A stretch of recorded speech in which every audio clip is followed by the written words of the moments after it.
Bonjour à tous, bienvenue sur cette nouvelle vidéo à bord de mon Africa Twin sur une des randos organisées lors du salon de la randonnée moto qui a eu lieu cette année au pied du Mont Ventoux.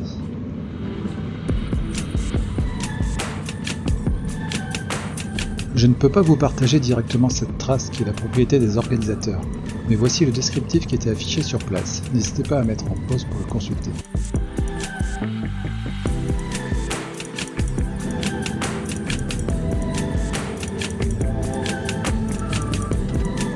Je ne sais pas si vous avez eu connaissance de ce salon moto. Cette année, c'était la première édition, organisée par Amistad Adventure, un organisateur de voyage, intitulé le Salon de la randonnée moto. Il s'est déroulé le 13, 14 et 15 juin 2025, au pied du Mont Ventoux, sur le domaine de la Tour, à Saint-Jean-de-Saulx. Et avec quelques amis, nous avons choisi ce salon pour nous retrouver et faire l'une des randos proposées ensemble.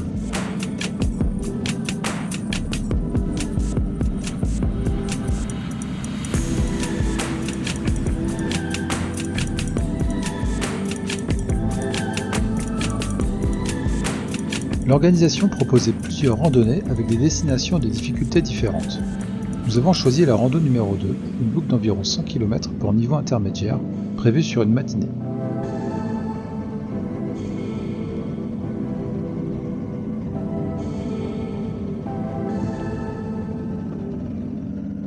La balade nous amène sur différents types de chemins, la difficulté est cohérente avec ce qui est annoncé, et une proportion d'environ 60% de chemin à 40% de route.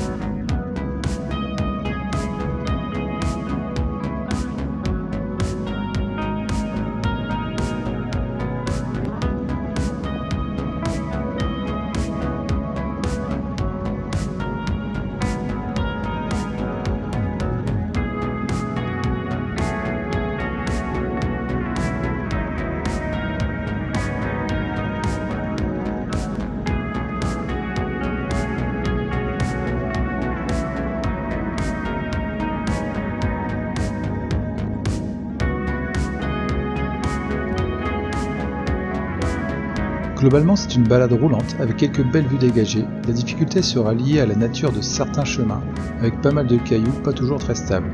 Sûrement de quoi faire transpirer un débutant, mais ce sera parfait pour nous.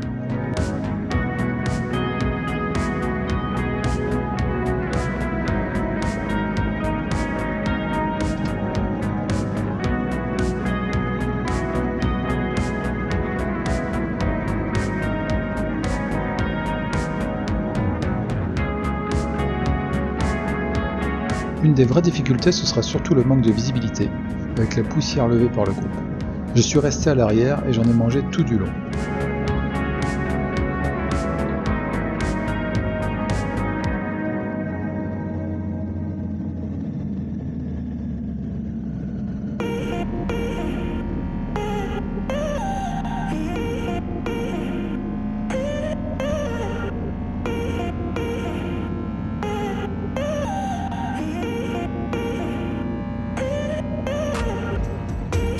Ici, il ne fallait pas s'attarder, on est devenu le festin des mouches.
Comme je le disais, beaucoup de chemins sont couverts de gros cailloux qui roulent sous les roues.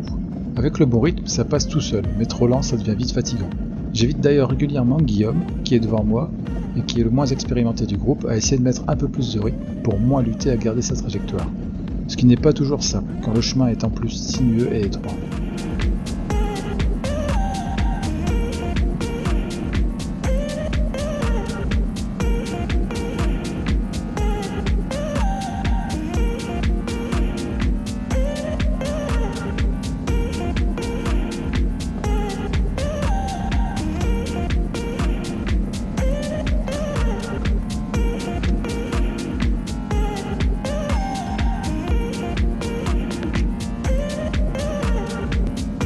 Dans cette région, il y a de quoi se faire plaisir entre les pistes forestières, les chemins agricoles avec vue dégagée et les routes sinueuses. Un vrai régal.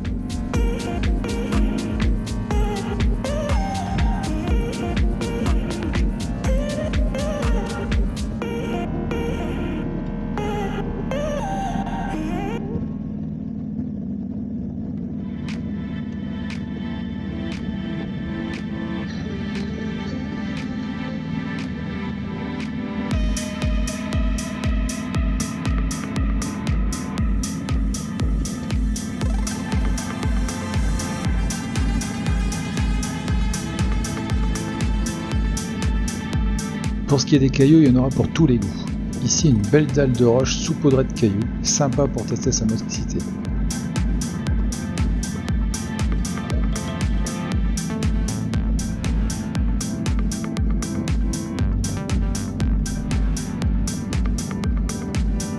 Le terrain est à la fois sec et montagneux. Par contre, nous loupons la saison où la lavande fleurit. C'est dommage, les images auraient été superbes.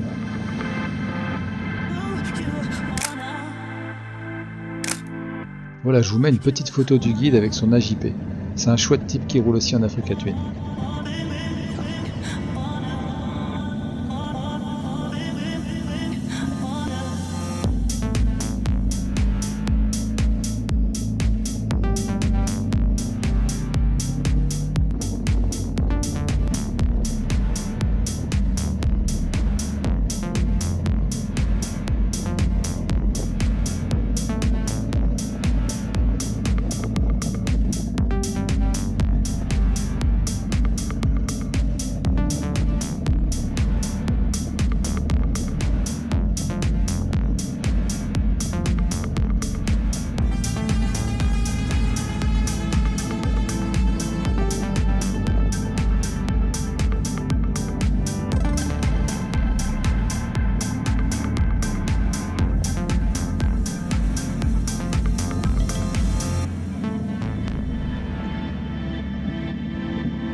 Ici nous arrivons sur une grimpette un peu technique, en tout cas qui devait être identifiée comme un peu technique, puisque le guide s'est arrêté directement en haut, prêt à descendre à nous aider à pied.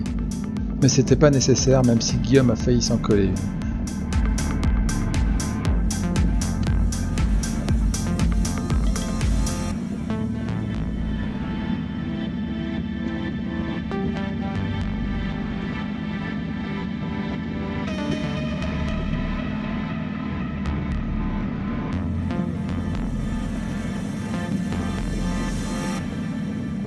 Les chemins sont vraiment variés, c'est très sympa. Je me régale à découvrir les pistes de cette région.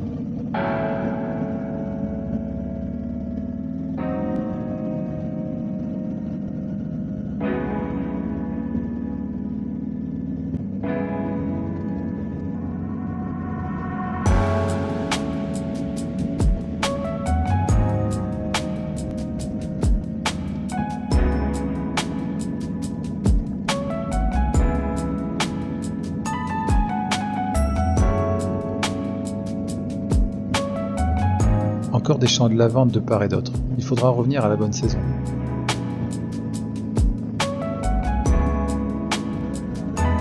À la date de cette balade, le ciel est très chargé et la vue au loin un peu bouchée.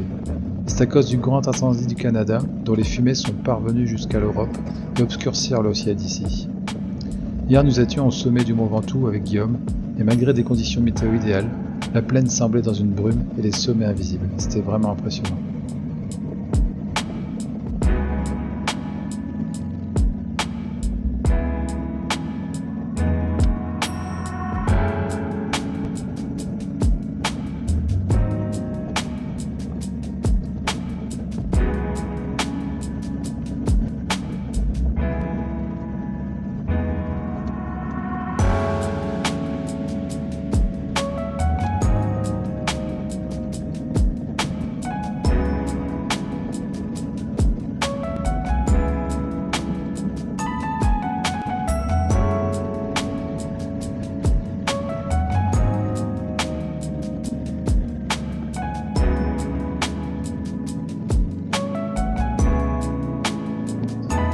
Mon conseil du jour, pensez toujours à s'hydrater quand l'occasion se présente.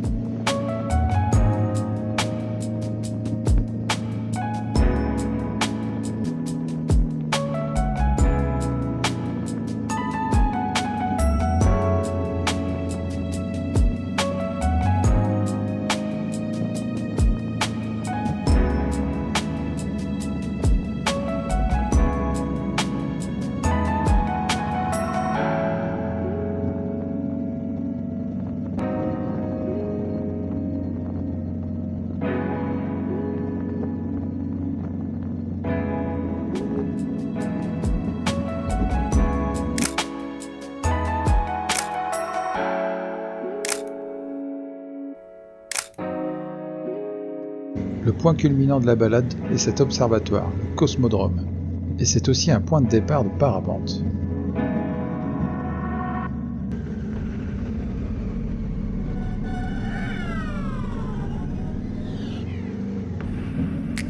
Et clairement, la vue est superbe d'ici.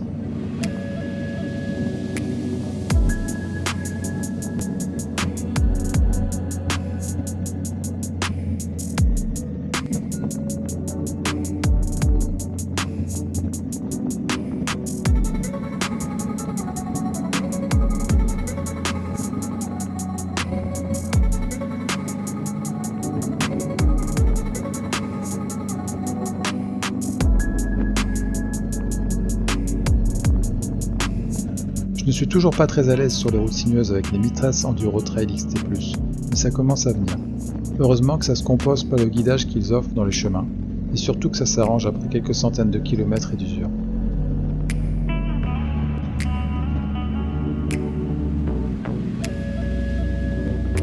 J'en profite pour vous parler du salon. C'était une première édition avec la promesse de nombreux exposants, des ateliers, des essais, des conférences et des rencontres avec des voyageurs. Mais avec une volonté plus intimiste que le gros salon de l'Alpa Adventure Moto Festival. L'orga proposait une formule avec bivouac, repas et balade sur place, avec plusieurs tarifs selon la durée du séjour souhaité.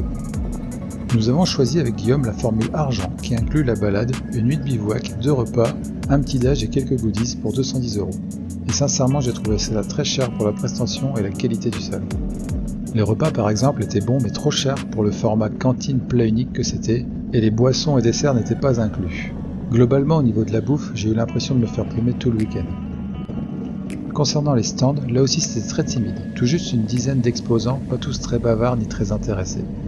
Nous avons eu la chance de passer beaucoup de temps avec Duhong de France Roadbook, qui nous a fait un long cours théorique sur la navigation au roadbook. Je pense que lui aussi devait s'ennuyer et était content de trouver des intéressés à son sujet, et c'était super intéressant. Je crois qu'il y avait aussi des baptêmes en quad, mais aucun essai moto, ni concessionnaire ou marque représentée. Et je n'ai pas su savoir quand est-ce qu'il y avait des conférences ou des ateliers spécifiques. J'espère que pour la seconde édition, si elle a lieu, les organisateurs sauront proposer un salon plus fourni et une organisation plus travaillée, surtout pour les visiteurs qui viennent plusieurs jours.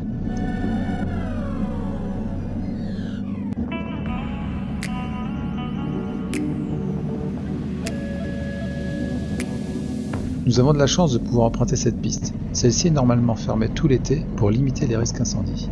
Et nous étions le jour même de la fermeture officielle, mais il semble qu'il ferme réellement que le premier jour ouvré, et on est en plein week-end.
De retour entre les champs et les pistes de cailloux.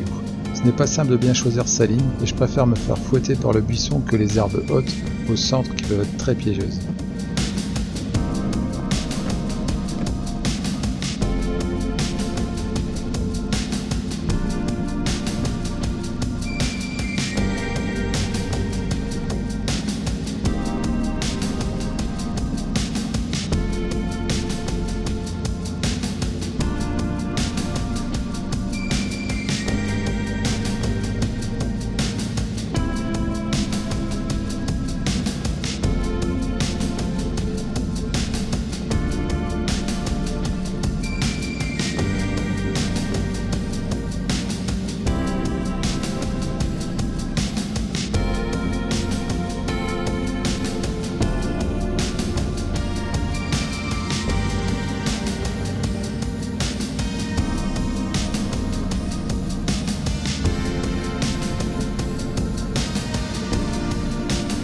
Nous longeons maintenant le terrain militaire du 2e régiment étranger de génie.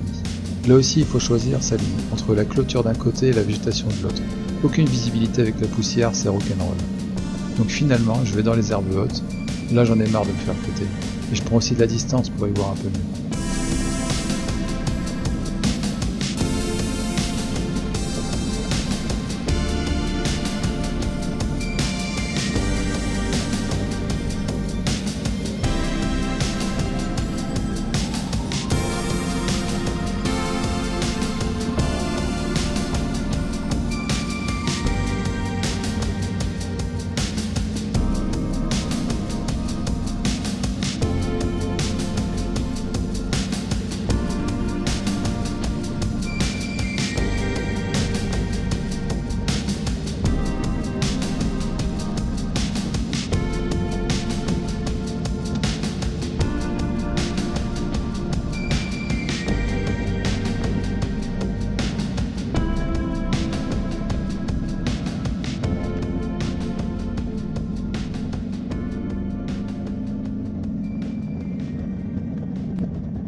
J'espère que ce n'est pas interdit de filmer le long d'un terrain militaire. Bon, normalement je ne montre rien de confidentiel, et j'espère qu'il capte bien CanalSat ici.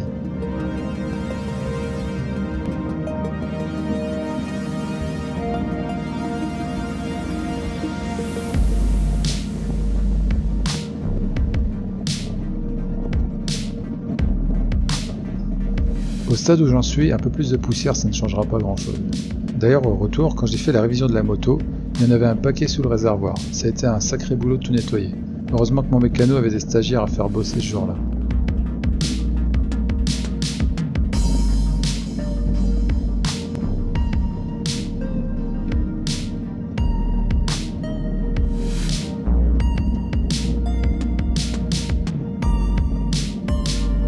a encore des cailloux jusqu'à la fin. C'est une belle boucle avec un contrat à respecter.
Plein de beaux paysages, des chemins ludiques malgré la poussière et un guide qui était au top avec nous et avec qui nous avons bien discuté.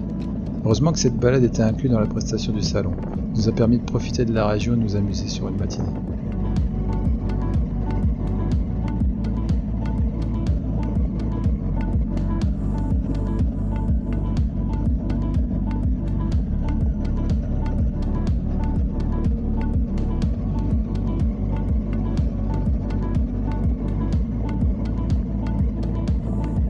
Si jamais vous êtes de la région, n'hésitez pas à suivre la prochaine édition de ce salon, si vous souhaitez vous aussi faire cette balade et soutenir cette initiative, en souhaitant aux organisateurs de progresser et de réussir à bonifier cette première édition.